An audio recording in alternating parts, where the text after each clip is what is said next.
Hello and welcome to Channels Book Club. My name is Olakunle Kasumo and it's great to be on this show once again.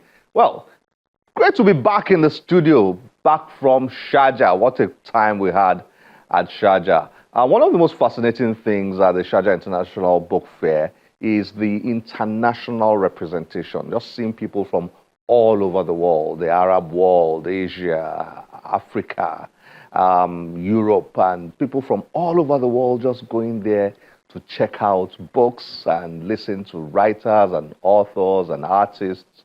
And just fun, really. But talking about, representation, we were not so well represented there. We were the only media organization, for example, from Nigeria. Well, kudos to Channels.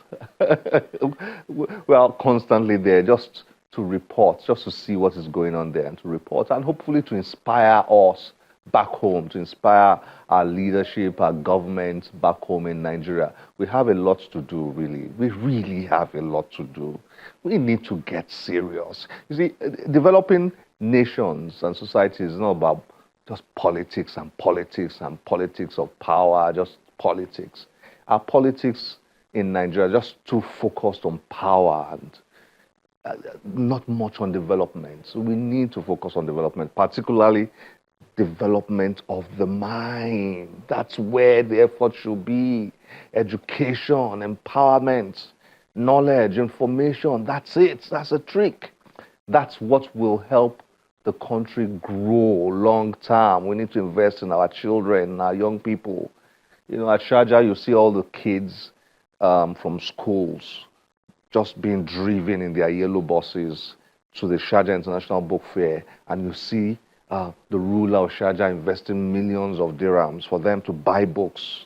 Imagine how many people go to our own book fairs in Nigeria. How many people attend our book fairs? How much does the government invest in our book fairs in Nigeria? Government officials don't even go. You see the brochure of Nigerian International Book Fair. You see special guest of honor, and this governor, this minister, they won't show up. Oh, come on. All that, we just have to stop all those things and start investing in our people, our young people, most especially knowledge, education, books. It has to happen. Well, that's me ranting on and on. That's what you do when you come back from such such a spectacular experience. But talking about representation, there was only one stand in the whole of the book fair with a Nigerian book. Just one. Wish we had more, but there was just one. And that book is the one and only Making It Big by Femi Otedola.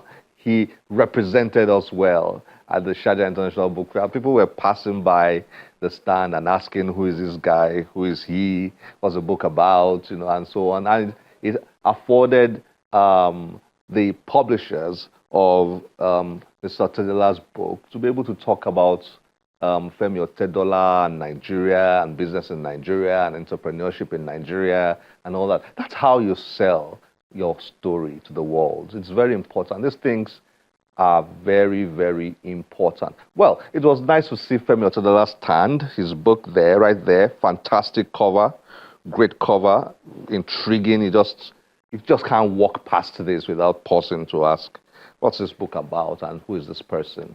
That's the power of a nice cover. Well, published by Narrative Landscape, one of the founders of Narrative Landscape, a gentleman with an incredible story. He left school as a doctor. He graduated as a medical doctor. Then he left medicine, went into writing, author of, that novel, Fine Boys, and then became a publisher and founded this publishing firm that is one of the leading lights in the publishing industry in Nigeria today. Publishers of Chimamanda Adichie's book and also this book that is a bestseller, Making It Big. So we caught up with him. And on this episode, we're going to be talking to Eghosa Imasuen a lot. You see that we had a lot of experiences with him right there at Sharjah, including joining a panel to discuss this book and talking to people, visitors at Sharjah, especially African community, but there were other people in the audience who were there. Just the opportunity to talk about publishing in Nigeria and Mr. Otedola's book and so many other things like that. Quite a time we had it with Eghosa Imasuen. Enjoy this.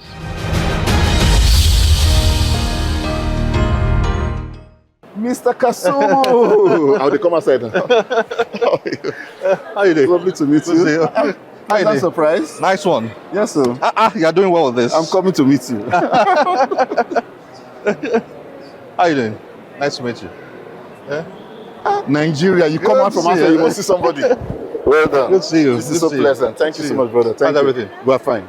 Well done. Congrats on this. Thank you. Now, all the way to UAE. Yeah. This book has done really well. Yes, it has. I've seen it all over in Nigeria. Adverts, promos, all sorts. Fantastic.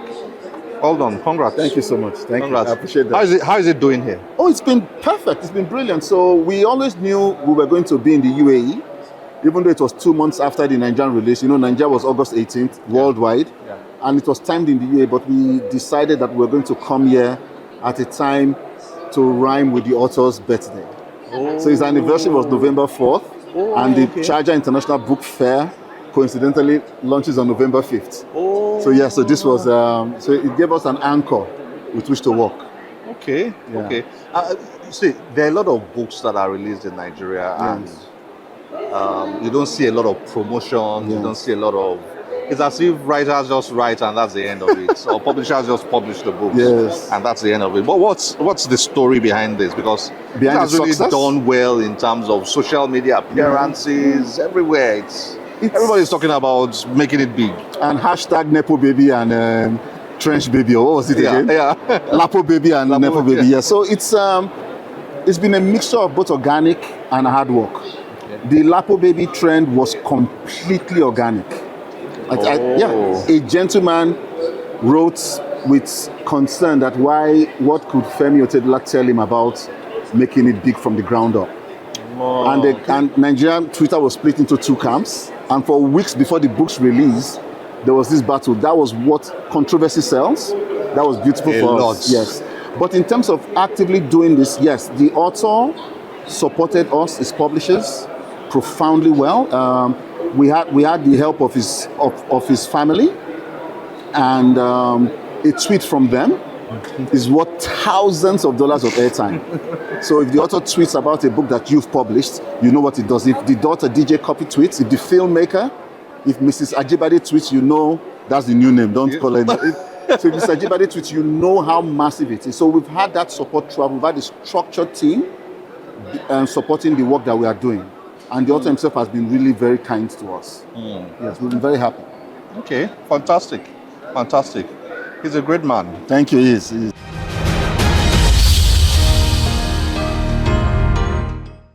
there's so many interesting stories. While people from other parts of the world can read and enjoy this, it is those of us in Nigeria who will really be captivated by it, because the stories there are stories that we are familiar with on the news from afar, but Femi Otedola shares the details of some of those stories in this book. And you'll just encounter important brands in Nigeria, important personalities in corporate Nigeria. You see the names popping up here and there, and just reading those backstories and how the stories impacted on Femi Otedola's life. And he narrates a lot of them in this book. It is beyond a business memoir. It's a manual to read. Well, enjoy the panel experience we had at Sharjah. Again, it was Eghosa Imasuen who hosted.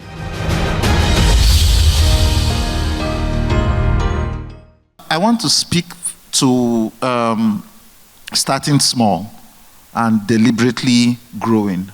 And I want to speak to how the book engages it, how you see. I want to seek your opinion about the text itself and which striking parts of the book actually spoke to you. Look, I've been fortunate. I've worked a lot on a number of autobiographies over the years, and I've read a lot of manuscripts. And this is a really, really good one. It's a really good one. And I'll tell you the main reason why why I rank it very highly. Autobiographies and memoirs have a tendency of not being candid enough. I mean, this is from somebody who is not just a reader of autobiography. I have spoken to people many times. I've interviewed people many, many times. They are trying to write their autobiographies or their memoirs. And what I find here is a lot of things that, as I read, I just remembered so many interviews I had with so many other people.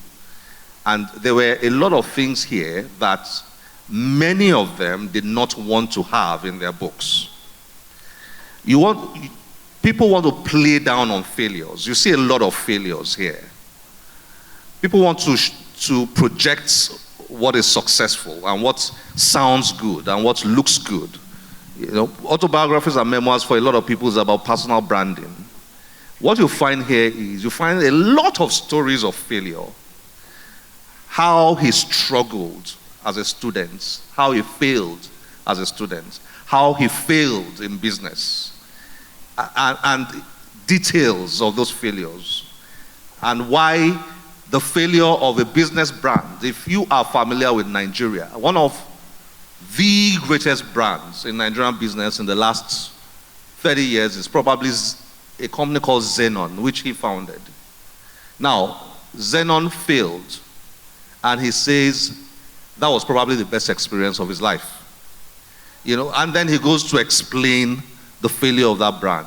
And then he goes to explain his own failure in the way he dealt with employees, in the way he took certain decisions, and how he had to sell off properties and all those things just to be able to survive. He tells those stories.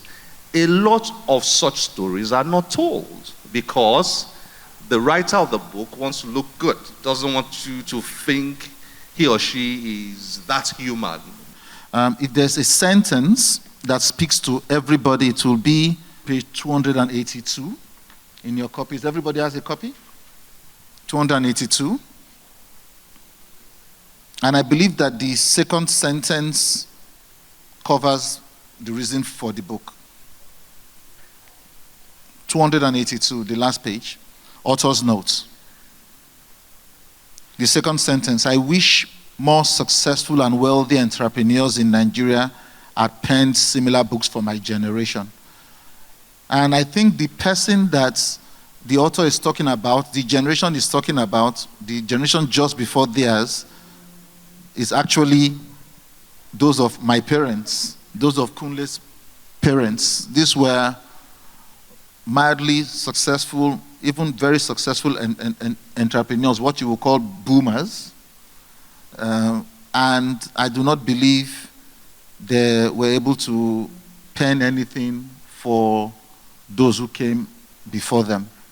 When we were first approached for making it big, its title is going to be something that I want to discuss. At the time, it was called Start Small, Keep Dreaming. And this was 4 years ago. The journey to publication always takes a long time. We went in expecting the typical dry autobiography, which is one I can't really stand. And when I finally came across the manuscript as written by the author, it is told in a thematic stroke chronological way. It's really beautiful. So at the time, it was Start Small, Keep Dreaming. And it was the same 23 chapters as they were. Each chapter was a lesson.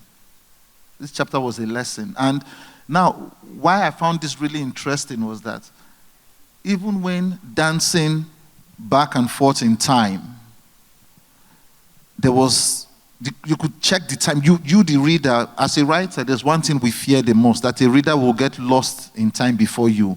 In this book, you won't get lost in time. So while he's telling you a lesson about starting small, and at the beginning he's telling you what happened with Cornerstone, or telling you what happened with Xenon 10, 15 years after and then comes back to his childhood again, you immediately get it. It's the way people gist. Nobody tells the story from beginning to end. We all know this. Some people, you are gisting your story, they're in the middle. They'll say, but 2 weeks later, then they bring you back. And that natural style was how I knew that we had something great in our hands.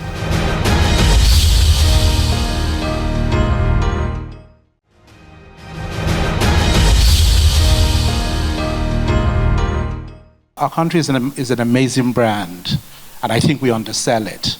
Yeah? And it's poignant to say that we really have to sell our stories and not allow other people to give the narrative, which our country is nothing close to being.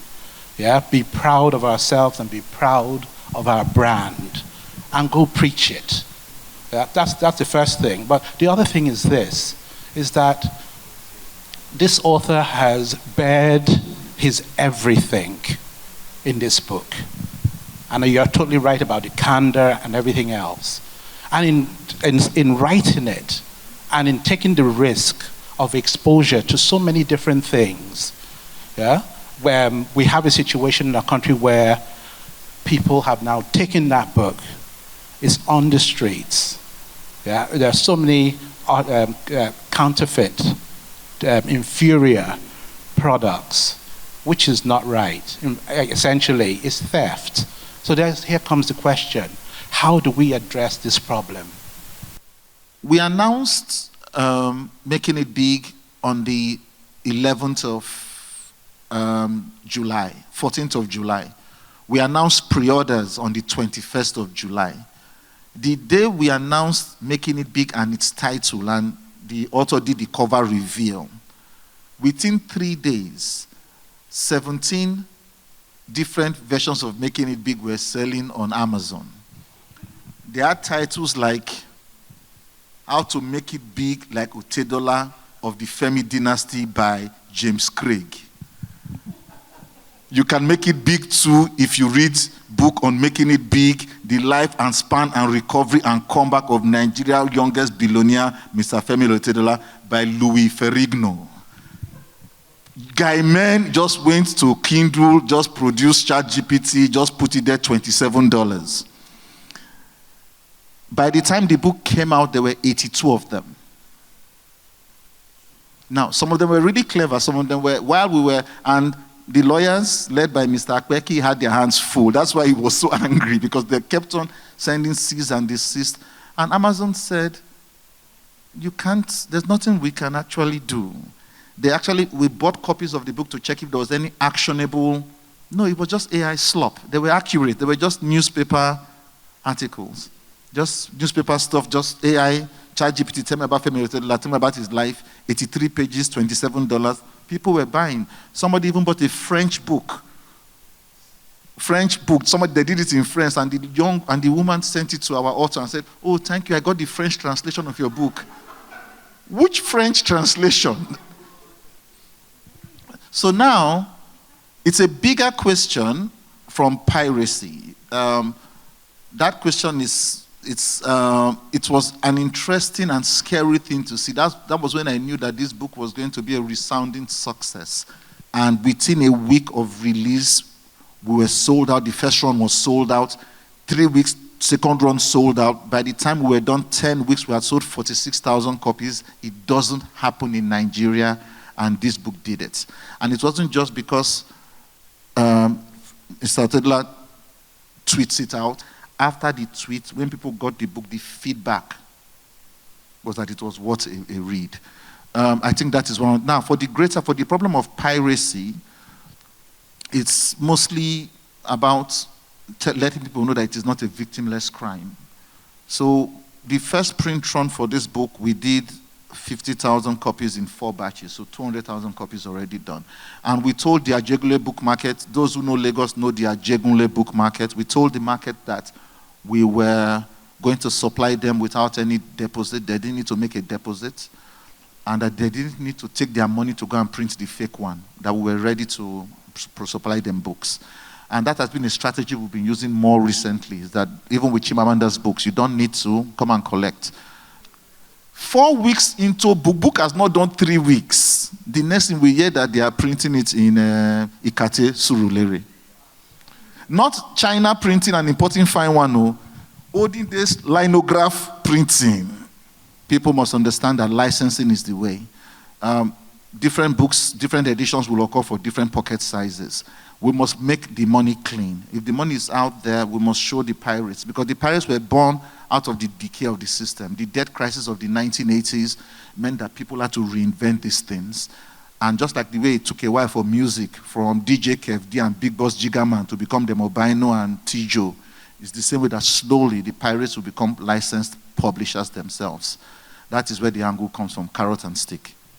All right, good evening, everyone. My name is Ejiro Osakede. I prefer to be called the energetic EJ. So I haven't read the book, but just holding it in my hands is giving me chills already. And then the first page I opened, the chapter 1, I love how it is coined, the feet. Let me read it out for I think everyone has, like, cutting my teeth, finding my feet, putting the best foot forward. I think that's really powerful. But thank you for being here to give us an insight into what went into producing the book. I want to ask now, talking about how you've explained what a memoir is and what makes it stand out, what was the most difficult or challenging, thing you had to face in putting out this content? What was it? Was there a point where it was a conflict, like, okay, this is a breaking point, this must go, this must not go? Was there any of those? What was the most challenging part of working on this project for you? Thank you. The author's patience. I wanted this book out 3 years ago. The author's patience. I was agitated, I wanted it out. I knew I had a bestseller on my hands in 2021. 4 years.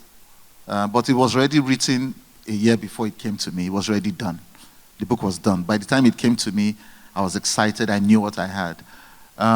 But the storyteller himself was, no, I need to do a bit more. I need to do a bit more. And I think that also speaks to the personality type. That's why he is where he is. Yeah, so he took his time. While his publisher was hungry. For us, one of the most important things was this book must not leak. This book must not leak. Yeah. And one of the reasons why we had such a small team was to manage the risk of it leaking. And I give this to God, God's glory. The book did not leak before. No, it didn't leak, before it was published. So that was so challenging.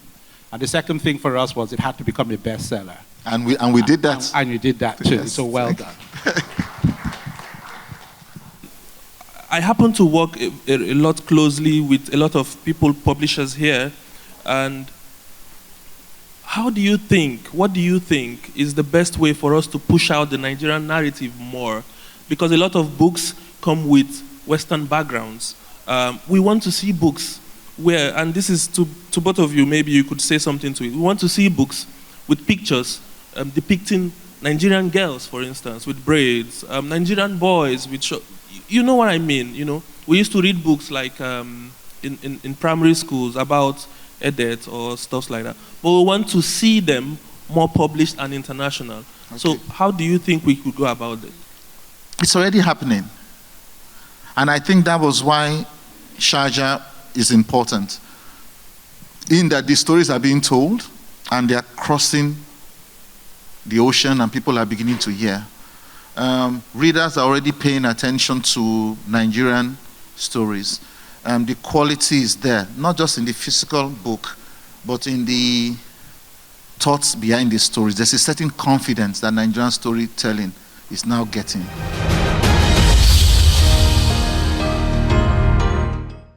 What a time we had with Eghosa Imasuen. Well, this is where we have to end the show today. As always, we'll be delighted to get your feedback through any of our social media platforms displayed on your screen. My name is Olakunle Kasumo. Remember, one great book can change your life. Bye-bye.